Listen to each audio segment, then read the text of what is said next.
श्री कृष्ण कहते हैं कि जिंदगी में टेंशन किसे नहीं है, आज के टाइम में, इसलिए दुनिया को छोड़कर अपना कर्म किए जाओ, फल की चिंता मत करो। आत्मा अमर है, इसलिए मरने की चिंता मत करो। इस संसार में कुछ भी स्थायी नहीं है।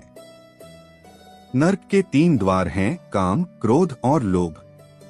मौन सबसे अच्छा उत्तर है किसी ऐसे व्यक्ति के लिए जो आपके शब्दों को महत्व नहीं देता। आत्मा का अंतिम लक्ष्य परमात्मा में मिल जाना होता है।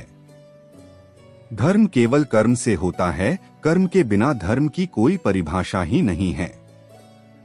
अहंकार करने पर इंसान की प्रतिष्ठा, वंश, वैभव तीनों ही समाप्त हो जाते हैं। मैं सभी प्राणियों के हृदय में स्थित आत्मा हूँ।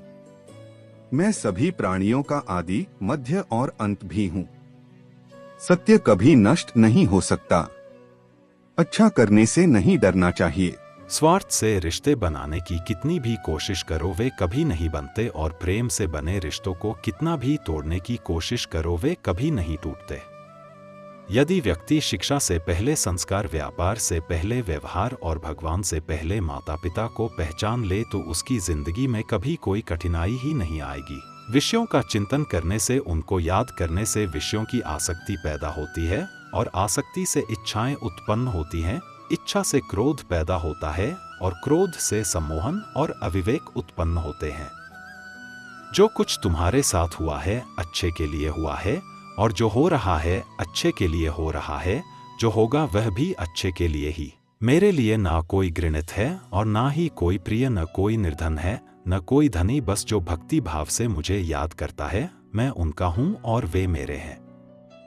आप वही बन जाते हैं जिसमें आपका विश्वास है कि आप बन सकते हैं। आप केवल निस्वार्थ भाव से कर्म कीजिए, केवल वही आपके हाथ में है। मनुष्य कितना भी गोरा क्यों ना हो, परंतु उसकी परछाई सदैव काली होती है। मैं श्रेष्ठ हूँ, यह आत्मविश्वास है, लेकिन सिर्फ मैं ही श्रेष्ठ हूँ, यह अहंकार है। व्यक्ति जो चाहे बन सकता है, यदि विश्वास के साथ इच्छित वस्तु पर लगातार चिंतन। जो रास्ता ईश्वर ने आपके लिए खोला है उसे कभी भी कोई बंद नहीं कर सकता। मनुष्य का जीवन केवल उसके कर्मों पर चलता है। जैसा कर्म होता है वैसा उसका जीवन होता है।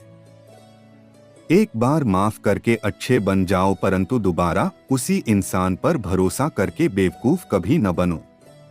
मन की गतिविधियों, होश, श्वास और भावनाओं के माध्यम से जीवन में आधे दुख इस वजह से आते हैं क्योंकि हमने उनसे आशाएं रखी जिनसे हमें नहीं रखनी चाहिए थी।